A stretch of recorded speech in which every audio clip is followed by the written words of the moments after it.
dankie dat ons hierdie lied kon sing vanoggend en ons het u verwelkom by ons.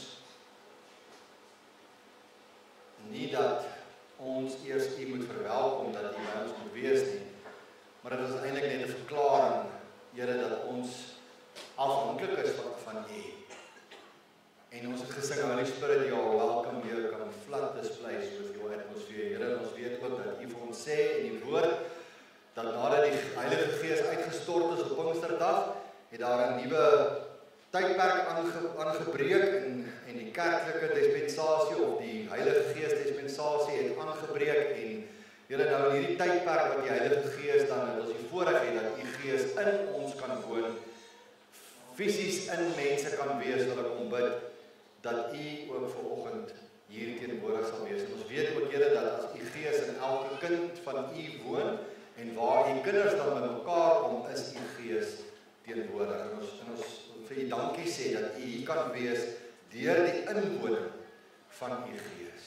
Dankie dat ons kan bewus word van u in ons teenwoordigheid. Here, u sê vir ons in die woord waar ons in u naam by mekaar is, daar is u in ons midde. Ons bid nou, Vader, dat u ons sal seën, Here, deur u teenwoordigheid, deur u Gees, maar ook, Here, waar ons nou gesing het en sekere, ek kan maar sê, commitments aan u gemaak het, deur uw praise and worship, Here, dat dit nie net sal wees woorde wat ons sing sonder dat ons dit doel nie, Here, maar elke sang word geselekteer om ons ook voor te berei, om ontvanklik te word, nie net vir die woord deur sang nie, maar die woord ook wat ons gaan lees, wat ons gaan open met respek en gaan lees en daaruit gaan leer en ook die lering wat daaruit gaan kom, dat u daardeur verheerlik sal word.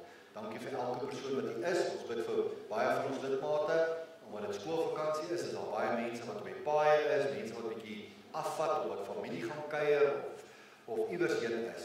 Ons bid dat u vir hulle sal 'n lekker ruskans gee, maar dat u ook vir hulle veilig sal terugbring weer na hulle bestemmings toe, sodat ons weer saam met mekaar u kan dien en kan eer. Dankie vir almal wat u is vanoggend. Ek wil bid dat u by elke hart sal kom stil staan. Ek erken maar net vanoggend weer voor u, Vader, ek is 'n mens en 'n mens kan nie die behoefte van 'n ander mens aanspreek nie. Ek het nie daai vermoë nie.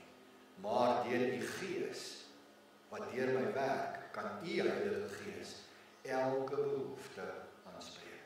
En u kan by elkeen gaan stil staan, wat ook ons behoefte is, sodat u daardeur verheerlik kan word. Ons bid dit in die wonderlike naam van ons Koning en ons Verlosser Christus Jesus. Amen.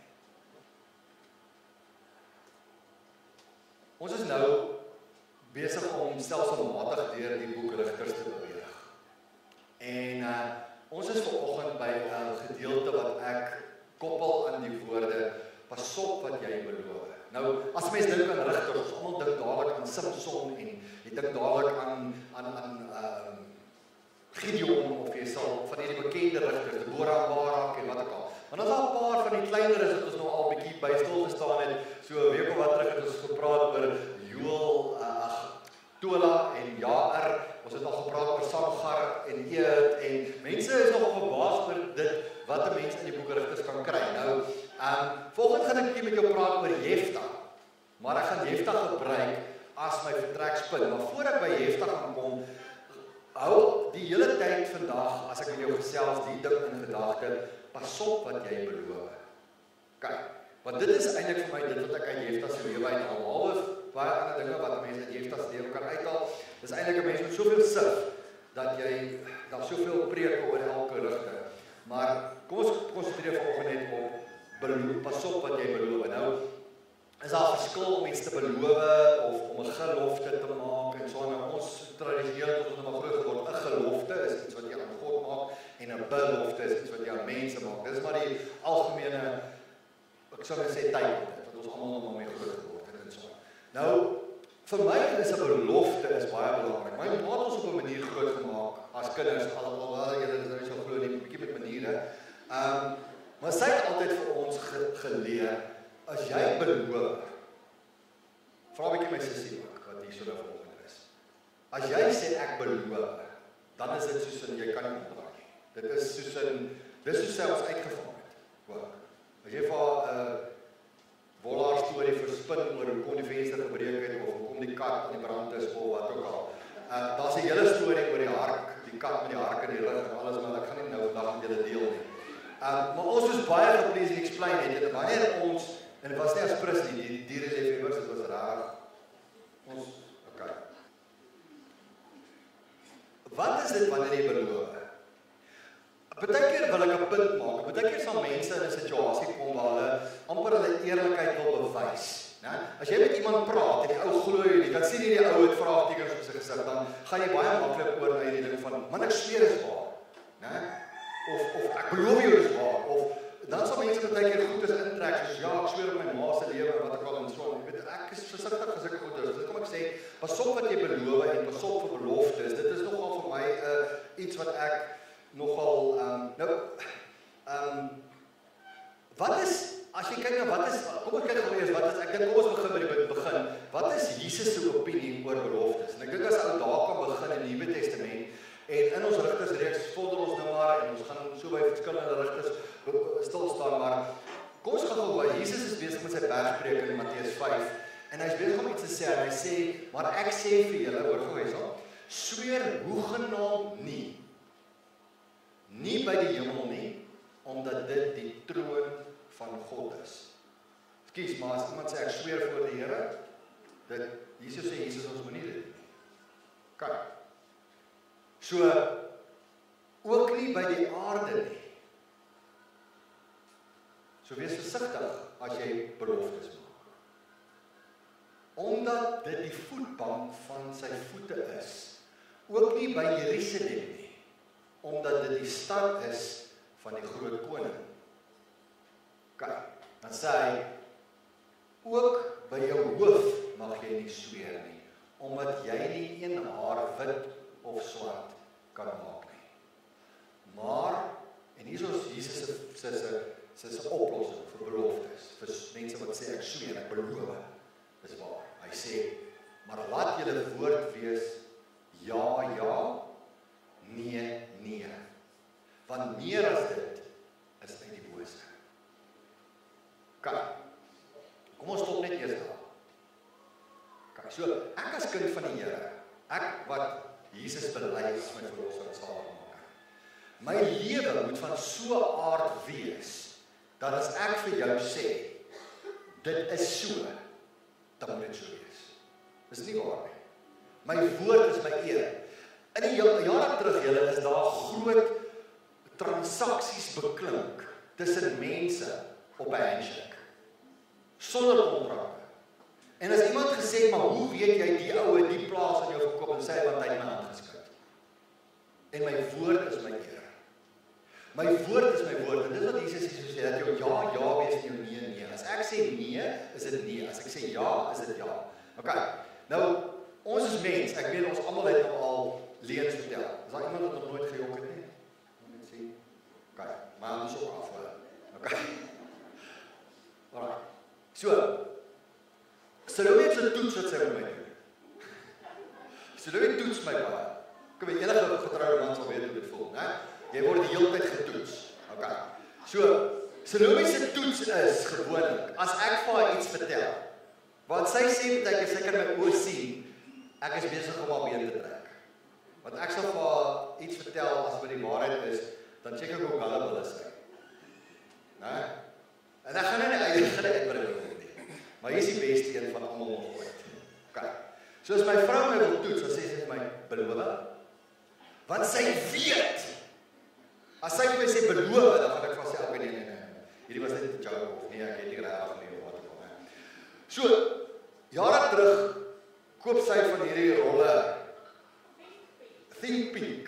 Weet daai goed wat jy so moet uitrol in jou siening. Daai goed is gaga. Want dan enige vrou, hè, het die maklikste job onder die son. Sy sê, dit sal nice wees as 'n mens se arch dan daai muur kan breek. Dan is haar job klaar. En dan moet 'n mens dit doen. Né? Dit sal nice wees as 'n mens daai groot rots in die tuin kan skuif na daai hoek toe daar. 17 trappe af sonder 'n krywa. Dan moet 'n mens dit doen. Né? So 'n man word 'n mens as jy getroud is. Okay, net so dan moet 'n mens dit doen. Okay, so. Nou gaan koop Salome van hierdie rolle Think Pink, né? Nou sê sy dan nee. Nou sê sy, sal jy vir ons hier in die dak sit? Ja, ek sal. Ek sê wat? OK. Maar ek weet, daai is 'n jukkerige spul, want daai fiberglass, ek dink is nou al illegal om dit in jou dak te hê. Want daai goed laat jou juk en dis nie lekker nie. So sy ry die Saterdagoggend en sê sy my, "Gaan jy goed in die dak sit?" Ek sê ja, ek sal. Nou hoor hulle net my redenasie. Ek dink daar's 'n rugby game. Ek dink so, ek vermoed so. Dit is lank terug. En ek vat die leer en ek vat die rolle Think Pink en ek maak die mantrap oop en ek vat daai rolle en ek skiet hulle so in die dak. So in die plastiek opgerol. Zoek. Maak die mantrap toe van kyk rugby. OK. 2 jaar het verby. Dalk meer. En eendag is dit weer vrek warm. En sy sê vir my, hierdie Think Pink wat jy in die dag gesit het werk nie. Ek het nog vergeet genoeg. Nou sê sy vir my, het jy in die dag gesit? Ek sê ja. Ek het. Ek het nie gesê ek het opgerol, ek het net gesê ek het in die dag gesit. Kijk, de rest is history. Sy sê vir my, Marius, hoe het jy in die dak gesit? Ek sê, nee, ek het hierdie manhole gegaan en ek het dit ingesit. Sy sê vir my, beloof jy het opgerol? Ek sê, ek kan nie dit doen nie.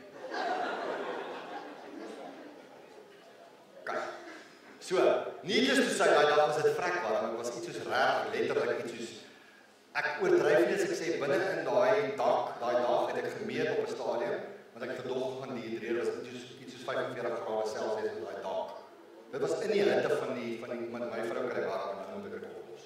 Toe gerol ek daai goed op en ek juk en duik ek in die swembad en dan as ek nou nat nou kom ek weer terug en dan rol ek weer goed oop en ek kry myself verskriklik jammer as my ijskald ek word in die winter gesit.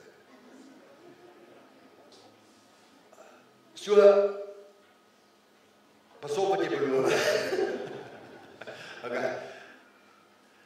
Maar wat, hou dit in gedagte wat ek vertel maar net die storie vir julle, dat julle verstaan, want baie keer sê ons goed, en dis hoe logiese toets altyd. En dis baie keer, en dit, ek het verkeerd gedoen, ek herken dit, want my ja moet my ja wees, my nee moet my nee wees. OK. So, maar kom ons kyk gou, ons gaan terug 'n bietjie, wat sê Salomo in Prediker? Salomo in Prediker sê, hy gee hierdie aanbeveling, hy sê, wees nie hastig met jou mond nie, en laat jou hart nie gou 'n woord uitbring voor die aangesig van God nie, want God is in die hemel en jy op die aarde, daarom moet jou woorde min wees. Moenie gou wees om te praat nie, moenie vinnig beloftes maak nie, moenie vinnig net goed sê nie. Hy sê, want soos die droom kom deur baie drukte, so die gepraat van die dwaas deur baie woorde. Hy sê, as jy 'n gelofte aan God gedoen het, stel nie uit om dit te betaal nie. Want daar's geen welbehae in die dwaase nie. Betaal wat jy beloof. Kyk, so sodra ek aan iemand 'n ja gee, of dat 'n ja is, moet ek doen wat ek gesê het. Kyk, dis wat Salomo vir ons sê. Hy sê, dit is beter dat jy nie beloof nie, as dat jy beloof en nie betaal nie. So, wees versigtig, dis hoe ons vandag praat oor, wees versigtig wat jy beloof. Wees versigtig oor commitments wat jy maak, vanaand tye wat jy dalk in nood 'n ding sê, wat jy nie bedoel nie. Kyk, ons gaan nou daarby kom. So, Jesus sê, moenie sweer nie, moenie beloof nie. Hy sê, laat jou ja wees en jou nee jou nee. Salomo, in die Ou Testament sê vir ons, as jy beloof, moet jy betaal, punt. Hy sê, maar, dis beter om stadig te wees om te beloof, want jou mond kan jy in die moeilikheid kry. Aan die ander kant is, as jy nie beloof nie, is dit beter. Vers 5. Hy sê, vers 6 sê, laat jou mond nie toe om jou liggaam in sonde skuld te laai nie, en sê nie voor die gesag van God, dit was 'n vergissing nie. So met ander woorde, ek kan nie beloof en na die tyd terugkom en sê, o nee, dit was nie regtig belofte nie. Ek kan nie weer reverse nie. As ek gesê het, ek gaan dit doen, gaan ek dit doen. Dit hak aan by Matteus 5, né? Okay, hy sê, waarom moet God toornig word oor jou stem en die werk van jou hande verwoes? So met ander woorde, hy sê, hoekom sal ek 'n ding beloof wat ek nie bedoel nie, en dit dan nie doen nie, sodat God se toorn oor my ontvlam, wat my woord moet my eer wees, my woord moet waar wees. Verstaan jy wat Salomo vir ons hier sê? Hy sê, want soos daar baie drome is daar ook baie nietige woorde en menigte, maar vrees God. Daai vrees God is obviously nou 'n vrees van respek, ootmoed en so wat ons voor die Here moet hê. Kom ons kyk gou, ons gaan terug, ons gaan kyk gou in Deuteronomium. Deuteronomium 23 vers 21 tot 23. Hy sê, as jy van die Here jou God 'n gelofte doen, moet jy nie versuim om dit te betaal nie, want die Here jou God sal dit sekerlik van jou eis en dit sal sonde in jou word. Sien julle dit? Sodra ek 'n belofte gemaak het, gaan God my hy gaan aanspraak maak op daai waarheid. En dan as ek dit nie doen nie, is dit 'n sonde. Daarom beveel Salomo en Jesus aan, moet dat eerder nie beloof nie. Bly eerder stil. Moenie beloftes maak wat jy nie kan nakom nie. Hy sê, maar as jy nalat om te beloof, sal dit geen sonde in jou wees. Jy sien hoe haak hierdie verskillende skrywers, Moses, Salomo, Jesus, by mekaar aan. Hy sê, wat oor jou lippe, wat oor jou lippe gaan, moet jy hou en doen soos jy aan die Here jou God, en hier is 'n baie belangrike woord, vrywillig beloof het, wat jy met jou mond gespreek het. En hier is een ding van 'n belofte wat ons moet hou. Dis vrywillig. Daar's geen plek wat ek weet, wat die Here vir ons sê, ons moet iets beloof nie. 'n belofte is vrywillig. 'n belofte is iets wat ons doen uit ons eie uit. So moenie 'n belofte maak wat jy nie kan hou nie. En dan die laaste dingetjie wat ek gaan aanhaal, ek gaan net vir jy moet eintlik die hele Psalm 15 al 5 verse lees. Ek het nou net 4 verse van die 5 ingesit. Hy sê Psalm van die Here, hoor gou hierso. Hoor hoe mooi trek die psalmis hier so deur. Hy sê, Dawid skryf, hy sê, wie mag vertoef in u tent? Met ander woorde, wie mag kom in u teenwoordigheid? Onthou die tent is soos die tabernakel, né? En waar die allerheiligste ons in die tabernakel was en by die tempel is God se teenwoordig en dit is die tent van samekoms, die tent van, en onthou daai een preek wat ek gedoen het oor die tent van samekoms, is nie net noodwendig die tabernakel nie, maar was 'n tent gewees buitekant die laar waar die mense in die teenwoordigheid van God kon gekom in die tent van samekoms. Nou hoor gou hy sê, dis waar God se teenwoordigheid ook was. Hy sê, wie mag vertoef in u tent? Wie mag woon op u heilige berg? Hy wat opreg wandel en geregtigheid doen en wat met sy hart die waarheid spreek. So wanneer ek in God se teenwoordigheid ingaan en ek wil met God kontak maak, moet daar waarheid in my hart wees, dan kan ek in sy tent wees, in sy teenwoordigheid wees. Dan gaan ek aan. Hy sê wat nie rondgaan met laster op sy tong nie, sy vriend geen kwaad doen en geen smaadrede uitspreek teen sy naaste nie. Vers 4, belangrik, in wie se oë die verworpene veragtelik is, maar hy eer die Here, hy eer die wat die Here vrees, al het hy gesweer tot sy skade, hy verander nie. So wanneer ek 'n belofte gemaak het en ek kom agter ek het te vinnig gepraat en ek doen dit nog steeds nie, is dit steeds 'n sonde om dit nie te doen nie.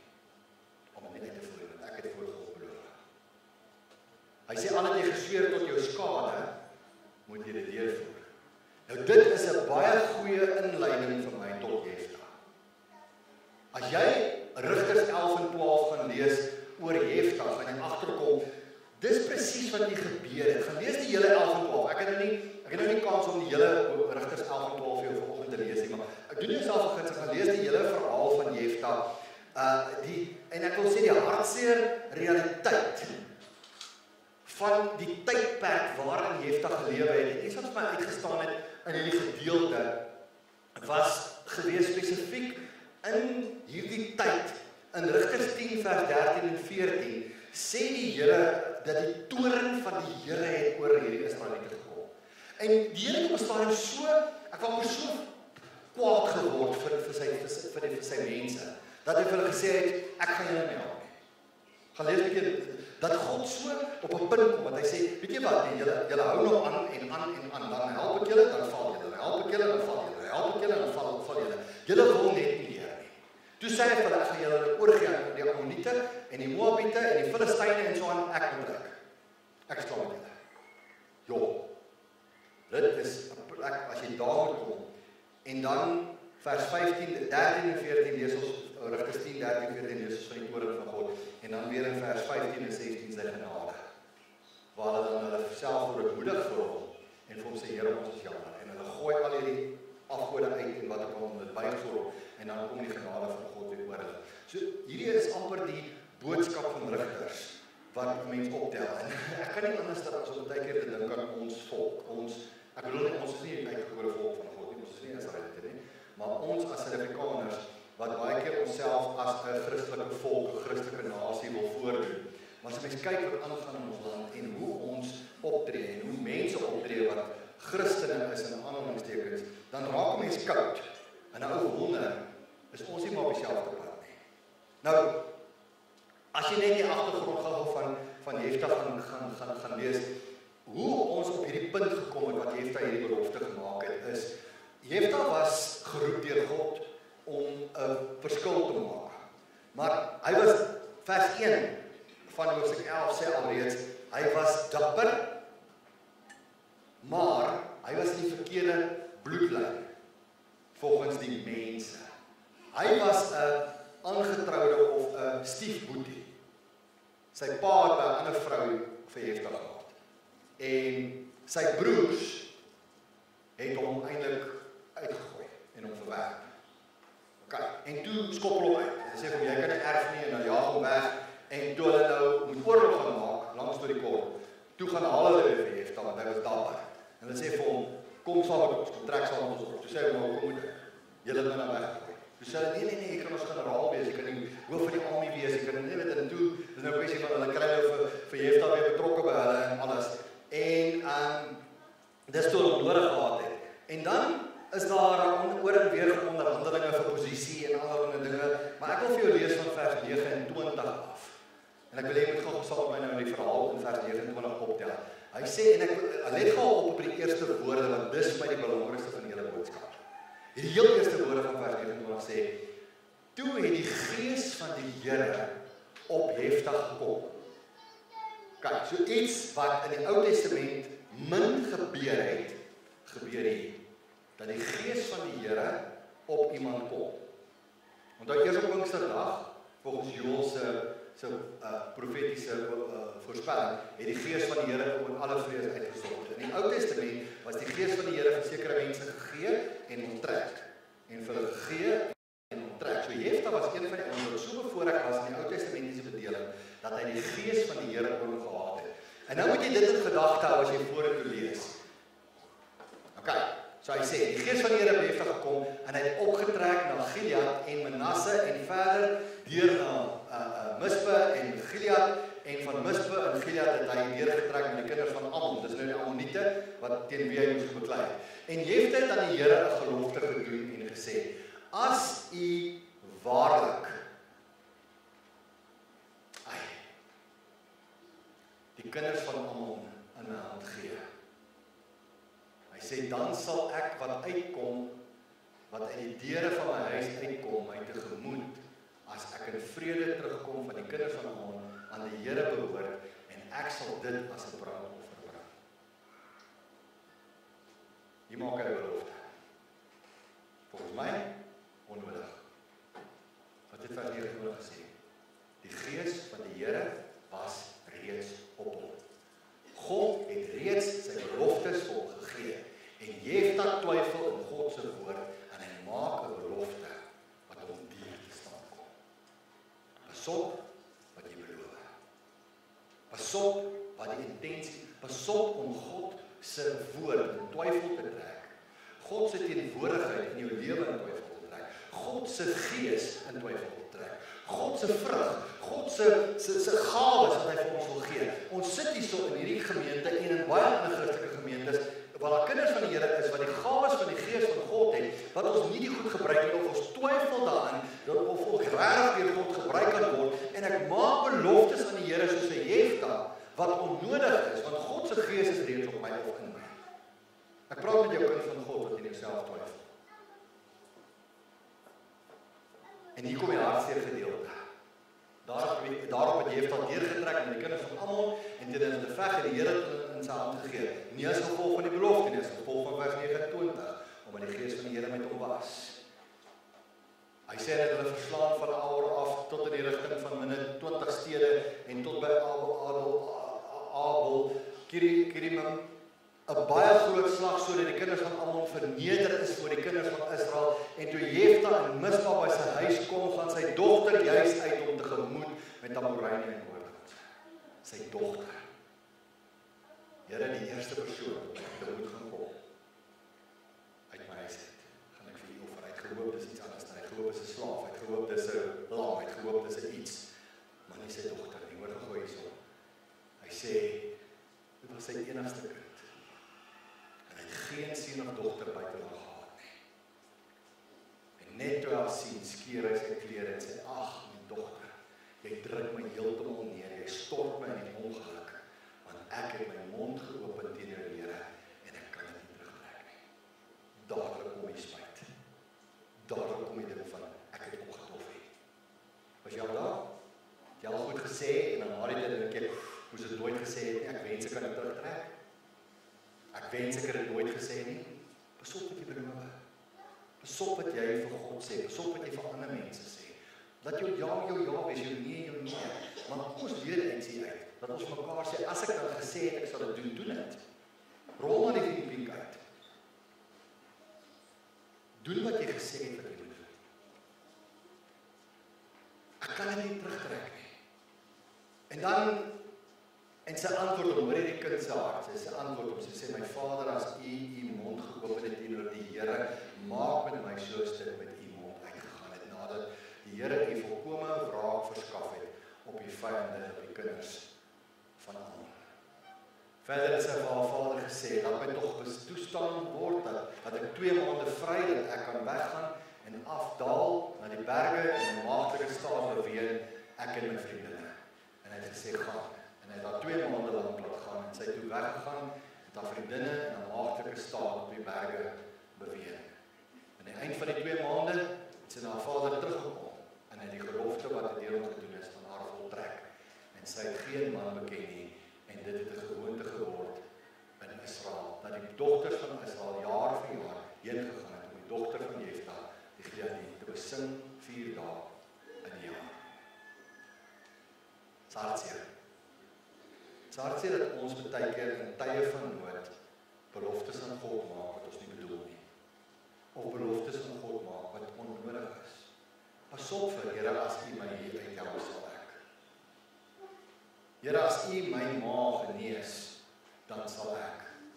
Here, as u my help, dat ek weer op my voete kom, dan sal ek. Here, as u net voorsien, dan sal ek.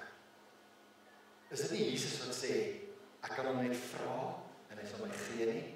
Hy sê, as julle wat sleg is, dan weet om te gee. Hy sê, hoeveel te meer sal die Vader nie vir julle gee nie? Hy sê, wie van julle sal as sy kind om 'n brood vra, vir hom 'n slang gee?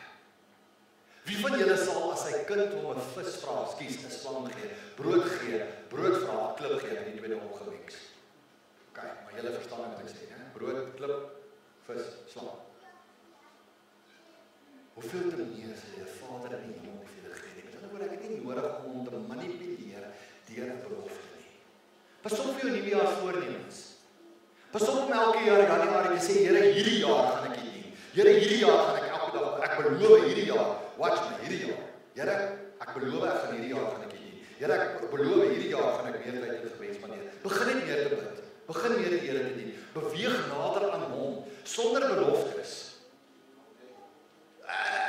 Ek wil jou motiveer vandag, wees stadig om te beloof. Die Here sê, dis beter om nie te beloof nie, as wat by belofte 'n skuldgevoel word. En weet jy wat is die probleem van 'n belofte, wat ek nie bedoel nie, is na die tyd moet ek omdraai, en dan lewe ek met die lewe van skuldgevoel oor 'n belofte wat ek gebreek het. En ek voel nooit weer goed genoeg om dis die grootste skade wat jy kan doen. En dis presies waar die vyand jou wil hê. So kom ons pas op vir dit. Kom ons pas op vir die beloftes wat ons maak. Onthou, die gees van die Here het op Jefta gekom. Hierdie was 'n onnodige belofte gewees wat hy gemaak het. Hy sal hom gebruik het sonder dat hy die belofte gemaak het. En 'n onskuldige kind, sy hele lewe is verwoes as gevolg van 'n belofte wat 'n pa gemaak het in 'n tyd van nood onnodiglik. Ek sê nie jy mag geen beloftes aan die Here maak nie, maar maak seker voor jy praat dat jy bedoel wat jy sê en dat jy dit deurvoer, want dit sal van jou vereis word. Dit is belangrik wanneer dit kom by beloftes. Wat moet ons onthou? Daar's 'n paar punte wat ek dink wat belangrik is en vir my baie belangrik is dat jy moet onthou dat beloftes is vrywillig. God dwing niemand van ons om beloftes aan hom te maak nie. Soos ons met die voorbeeld van Jefta gesien het. Ek dink nie hy moes daai belofte gemaak het in die eerste plek nie, want God was reeds met hom. So ek sal sê, dit bring my by die tweede enetjie om te sê, wag voor jy 'n belofte maak. In 'n tyd van nood kan ons baie keer spring na goeters toe om te sê, Here, help my en dan sal ek dit doen of wat ook al. En dan maak ons beloftes wat ons nie regtig kan deurvoer nie of wat ons nie regtig bedoel nie. So ek sal sê, voor jy 'n belofte aan God maak, is die tweede belangrike punt vir my is pause, wag, voordat jy net sommer beloftes maak. En dit bring my na my derde enetjie toe wat gaan oor voorwaardes. Baie keer wil ons vir God voorwaardes stel. Wanneer u dit doen, dan sal ek. Of as u dit doen, dan sal ek. En ek dink dit is nie vir ons om vir God voorwaardes te stel. En onthou, al God se beloftes het hy nagekom. Maar ons is nie in 'n posisie dat ons ooit voorwaardes aan God kan stel nie. Die derde of die vierde dingetjie wat vir my belangrik is as ek iets beloof het, dan moet ek dit doen. Die Bybel is baie duidelik daaroor. Dis beter om nie te beloof nie, maar wanneer ek 'n belofte maak, moet ek dit deurvoer. Die volgende enetjie is, beloftes koop nie God se guns nie. Ons kan nie God se guns gaan koop deur beloftes te maak nie. Wanneer ek 'n belofte maak, is dit nie te sê, as nou gaan die Here na my luister nie. So, beloftes koop God nie om nie, kan 'n mens maar sê in plat Afrikaans. Dan, wanneer ek God soek, die volgende enetjie, wanneer ek na God soek, hoef dit nie vooraf gegaan te word deur 'n belofte nie. Met ander woorde, ek kan nie probeer om in my soeke tot God beloftes te maak nie. Ek kan God soek en hom vind en klop en hy sal vir my oopmaak en al die dinge wat sy beloftes is, sonder dat dit vooraf gegaan word deur 'n spesifieke belofte van my kant af. Dit is deel van God se genade. En dan die laaste ene is, ek sal nooit voorstel dat jy 'n belofte maak as gevolg van ander mense se beloftes nie, of na aanleiding van ander mense se beloftes nie. Jy hoor dalk iemand anders het 'n belofte gemaak en jy voel by jouself, wow, dit klink nou baie great, hierdie ou het hierdie belofte gemaak en wow en so aan. En dan maak ek ook beloftes, maar ek het nie daai beloftes deurdink nie, ek het nie daai beloftes enigsins getoets nie, of wat ook al nie, en maak ek beloftes. Nou, wat goed is vir die een persoon, is dit byvoorbeeld nie goed vir die ander ene om beloftes te maak nie. So dis maar die punte wat ek het. Maar met dit in gedagte wil ek gou vir julle 'n storie vertel. En die storie gaan oor 'n man met die naam van William Colgate. Nou, William Colgate was 'n Christen businessman en hy het baie arm groot geword en hy was 'n candle maker en 'n soap maker. En hy toe gaan werk in New York by hierdie persoon se fabriek en so aan. En latere jare, omdat die ou geen kind of kraai gehad het nie, is die persoon toe nou oorlede en hy het alles aan William gelos, sy hele besigheid. En William het daai besigheid omgeswaai na Colgate wat jy vandag ken, die hele Colgate groep met Palm Olive en al daai tipe dinge. So, maar een van die goeders wat William Colgate gedoen het, is hy het beloof van die begin af, Here, ek beloof om 'n 10de van my inkomste vir u te gee. En dit het so goed gegaan dat hy naderhand dit geap het na 20% en later 30 en 40 en 50% toe. Nou, daar's legendes wat sê dat hy tot 90% gegee het van sy inkomste en dat hy net van 10% geleef het. Alhoewel ek geen bewyse daarvoor kon kry in my navorsing nie. Maak dit nie saak of dit nou 50% of 90% was nie. Die groot ding is, hy het 'n belofte gemaak en hy het daarby gehou. Was dit altyd vir hom moontlik? Was dit altyd vir hom maklik? Ek glo dit was baie kere dalk nie maklik nie, maar hy het by sy belofte gehou aan God. Maar nou kan ek en jy baie maklik hierdie storie hoor en ons kan dink, wow, as William Colgate dit kon gedoen, en kyk hoe die Here hom gesien, dan verwag God dit van my ook. En dis nie te sê dat God dit ook van jou verwag om presies dieselfde belofte te maak wat William Colgate gemaak het nie. Alhoewel dit navolgenswaardige voorbeeld is, en God verwag net van jou 'n tiende van jou inkomste, of 'n tiende op baie meer maniere, tiende van jou tyd, tiende van jou, van wat jy ook al vir hom wil gee. Dit is God se minimum requirement, kan 'n mens maar sê. Daar's 'n paar moderne beloftes wat ons almal maak. Dit kan wees, ek gaan elke dag my Bybel lees, ek gaan U dien, ek gaan meer geestelike dissiplines toepas in my geestelike lewe. Jy maak dalk een of ander belofte voor die Here van commitment, of om goeders op te offer vir 'n bepaalde tyd, of permanent, of wat ook al. Of jy prioritiseer jou lewe in 'n belofte. Here, vanaand gaan ek U eerste stel. Ek beloof nou vir U, U gaan eerste wees in my lewe. Of ek gaan U eerste stel deur my geestelike groei, of ek maak 'n oorgawe van Here, ek gaan meer tyd aan U spandeer, ek beloof goeders, of ek beloof van my besittings vir die Here, of ek beloof om meer wat ook al te doen, meer by kindertoewyding staan die mense en hulle bring 'n kind vir kindertoewyding na vorentoe by ons en by enige ander kerk, maak nie saak waar nie, en ons maak 'n belofte aan die Here dat ons hierdie kind in sy weë gaan groot maak. Ek wil vir jou vra, pappa, mamma, hou jy by daai belofte? Want jy het dit beloof, jy moet dit doen. Jy kan nie nou sê, oeps, ek het nie geweet wat ek gesê het nie. Die dag toe jy voorgestel as 'n lidmaat by enige kerk, het jy 'n belofte gemaak dat jy saam met daai gemeente, dat jy die Bybel aanvaar as die norm waarop jy gaan lewe en dat jy gaan geestelik groei. Doen jy dit? Toe jy getrou het, het jy beloof, jy het sekere beloftes gemaak in jou huwelik, huweliksbeloftes, doopbeloftes, lidmaatskapbeloftes, kindertoewyding beloftes. Jy het dalk vir die Here gesê, Here, ek gaan U dien en ek gaan U eer en wat ook al. En my vraag vandag vir jou is hou jy by daai beloftes? Dis vir my belangrik dat ons onsself net herinner, wat het jy al beloof? Was dit voorwaardelik, was dit onvoorwaardelik? Onthou net, God gee onvoorwaardelik. Die belangrikste vir my is, gee vir God jou lewe. Gee jou lewe vir hom. As jy jou lewe vir hom gee, jy begin 'n pad met hom te stap, en jy stap 'n pad van verhouding met hom, dan sal die goed natural kom. Maar wanneer Christendom vir jou werk is, gaan kyk na jou fondasie. Gaan kyk na jou fondasie. As ek net hier is om van God goed te ontvang, of om in een of ander, dit is my werk om die Here te dien, dan moet ek vir jou sê, dan glo ek, dan is jy verkeerd. Ek wil afsluit, ek gaan stop. Maar ek wil hê, jy moet gou, ons gaan nog 'n song sing. Maar ek wil hê, jy moet gou vir my net fokus op een ding. Iemand sal 10 nou met hierdie vraag in hulle kop sit. Maar wat as ek al 'n belofte gebreek het? Is dit nou onvergeeflik? Wat moet ek doen? As jy 'n belofte gebreek het, werk dit soos enige ander sonde. En ek wil hê jy moet eerlik vir die Here gaan sê, Here, ek bely dat ek verkeerd was om my belofte te breek. Gaan bely dit voor hom. Toon opregte berou voor die Here. Nie net van, ek gaan nou maar net vir die Here sê, sorry dat ek weer alright is nie. Nee, dan moet genuine remorse in jou hart wees, dan moet 'n belydenis wees, dan moet berou in jou hart wees, want berou lei tot bekering. As ek nie berou nie, gaan ek dit mos nou weer doen. Is dit nie so nie? As jy jammer is jy het iets gedoen, dan gaan jy dit nie weer doen nie, maar as jy opreg jammer is, en jy bely dit voor God, en jy het nie nodig om my uit te sorteer of met enigiemand nie, gaan bely dit voor God, gaan toon opregte berou voor God. En bekeer beteken om te draai.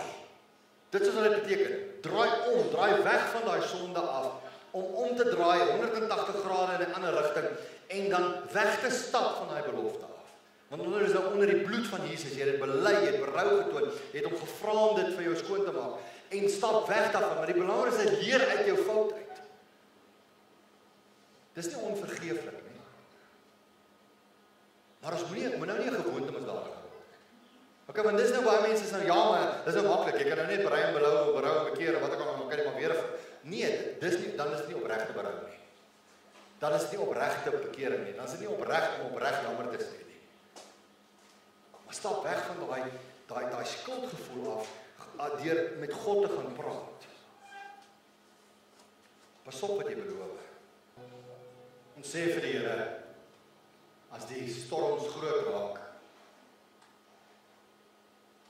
dan sal ek rest in your embrace. Dis al wat ons kan doen. Kom ons rus in sy vrede, ons rus in sy krag, ons rus in sy instaatstelling. Dis al hoe Petrus op die water kon loop, was om sy oë op Jesus te hou. So kom ons hou hierdie week ons oë op Jesus, en ons stap hierdie stap van geloof, want geloof oorwin baie. Mag ons dit regkry in die week, wees versigtig wat jy beloof, maar moenie bang wees vir commitment teenoor God nie. Dis nie wat ek gesê het nie. Ek sê nie onnodig beloof nie, maar maak commitments teenoor God. Dien hom met jou hele hart. Weeg nader, trust hom, vir groot goed in jou lewe, op grond van sy beloftes, op grond van sy krag. Mag die Here vir ons almal genade gee om dit te doen. Mag die Here vir julle seën, mag julle 'n fantastiese week hê en mag die Here met julle wees. Vang die seën van die Here, gaan in sy vrede, as jy nie sy vrede het nie, soek sy vrede en kry dit. Die genade van ons Here Jesus Christus, die liefde van God ons Vader, die opbouende krag van die Heilige Gees met elkeen van julle in hierdie week. Amen.